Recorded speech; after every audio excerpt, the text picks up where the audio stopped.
listening to the LOZ Podcast Network.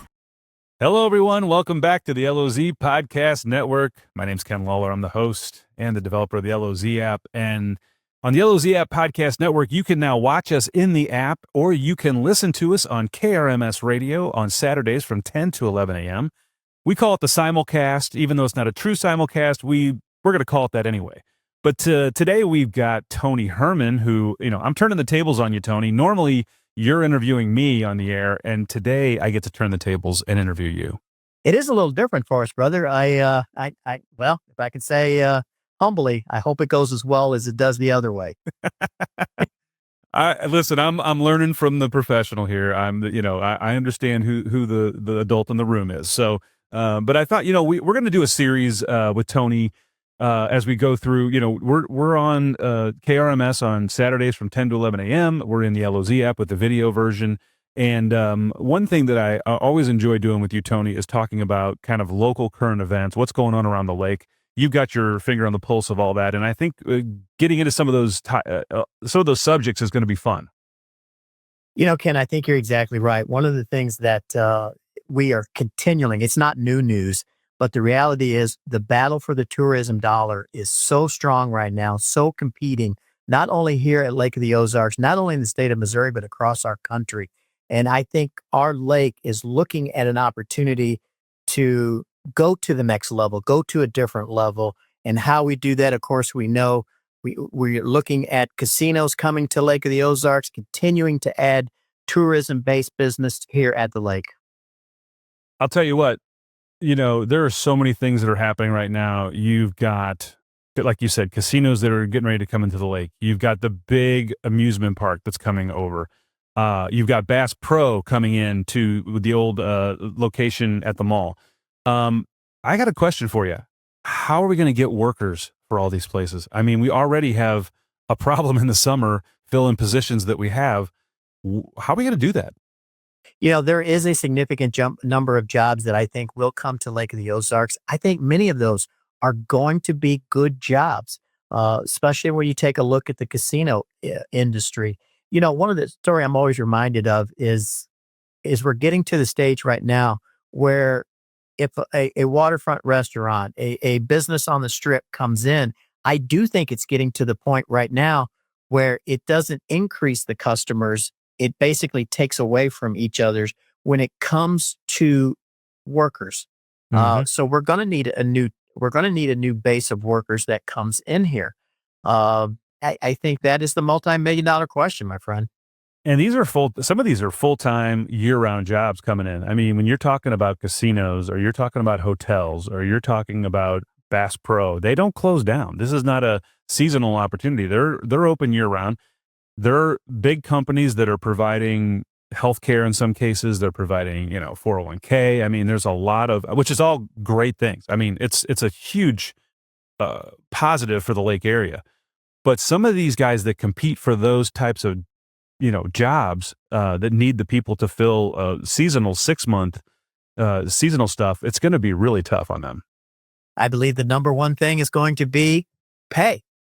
You're going to see an increase in pay for those people that come in. I think also one of the things that these industries are going to benefit right now is the pushback of, I don't want to go to college. I don't want to spend all that money on education to come out and go, this is not really what I want to do. I think that's a real thing that is occurring not only here at the lake, but once again, all across the country, is people want to get out. They want to work. They want to make a living.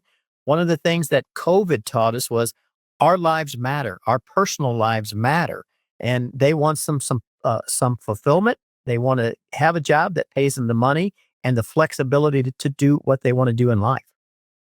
Well, and you do bring up a good point. And I think with, let's face it, with the incredible speed of AI that's coming and what it's going to do to the job market itself. I mean, I think that our generation coming out of high school has some really big decisions to make. And it affects on a local basis too. And I don't know what the schools are, and you were in the school system, you were administrator, you understand this.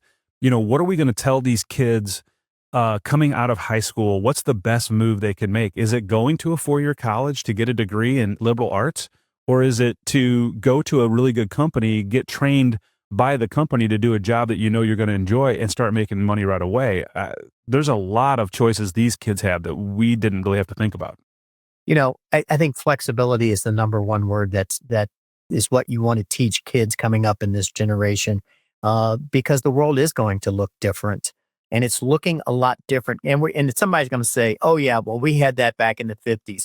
The speed of change is what is so significant right now, and I think you're seeing that. And I think the lake, I think we have a great opportunity to be prepared for those changes and to create some of these jobs, create some of these industries that you're going to see. Um, Especially, the competition for the tourism dollar, I think is what it comes down to.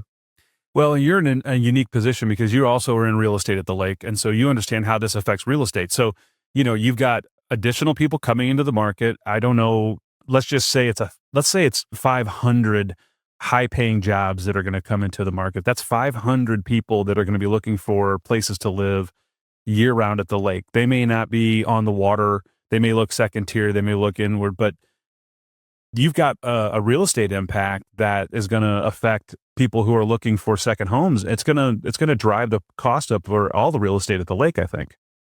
Kim, what you basically said right there is every job is not created by business A that comes in. There are jobs that also are created because of this industry coming to your area. I do think it's going to help real estate. I do think it's going to help construction. I do think, and we're seeing it right now. I call them normal homes, where the normal people live. I get up, I go to the grocery store here, I buy gas, I work here, my kids go to school here. And I think you're going to see that. I think you're going to see more and more second tier homes, family homes being built here at the lake as these people move here to work in these industries. And guess what they find out? We have good schools, we have good restaurants, we have good neighbors here, and it's very attractive. Yeah, it's an exciting time. I mean, certainly if you look back, 10, 15 years at the lake and see the growth that's happened, obviously the pop over COVID, that was a huge boost, but now just coming into a year-round experience, I mean, the hospitals are gonna have to catch up, healthcare is gonna have to catch up, there's amenities that people are gonna need. I mean, the fact that you're going to start seeing, like, I think you're going to start seeing, car dealers pop up around, just the things that we're going to Jeff City and Kansas City and St. Louis for, I think now have a place at Lake of the Ozarks. And so that just brings more people, more jobs, more need for housing, more need for stuff. It's going to be interesting. Right now, I think we saw the influx of people come in during COVID. We have seen continually the people that want to be the second homeowner here. I get it. I understand it. This is my home. But to get to that next level, to get to that other area, to get in that second bubble, I think it's got to be jobs. And I think when those jobs come in, I think you will see a lot of things change here at Lake of the Ozarks. Well, and that kind of leans into another little subject that we were talking about, which is lodging tax. It's kind of been, on the minds of everybody. So, we're trying to not only get full-time residents here, but we're trying to also, they had a little bit of a lull in participation when the old tax went away, because we were promoting in all these other cities. Now we're not. But there's been some rumblings that we're going to try to get a lodging tax back, right? I think the broad question, the broad reality is competition for the tourism dollar. It is fierce. You can see commercials from Florida. You can see commercials from all other states trying to draw people into their area. And let's be honest, that's what we do here. We are a tourist-driven economy. But let's go back a step. Let's take a look at the dollar itself. We hear so many times, an example is family activities, family fun. You saw that one time, that was the Strip. That was Two-Bit Town. Mm-hmm. Two-Bit Town is now a parking lot. Mm-hmm. And people cringe here, but the Strip is basically a restaurant and a bar district now.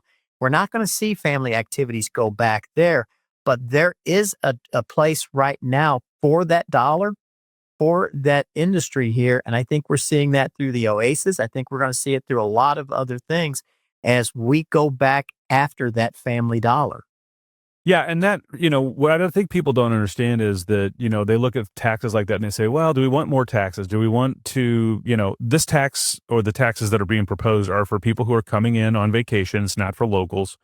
But those are the dollars that are helping fill all these VRBOs. I mean, let's face it, in the real estate industry, a lot of people bought a condo with the intent of renting it out to help subsidize it. Yes. There's a lot of competition on VRBO right now at the Lake of the Ozarks, and anything we can do to bring more people into town is going to help those people achieve what they were originally set out to do.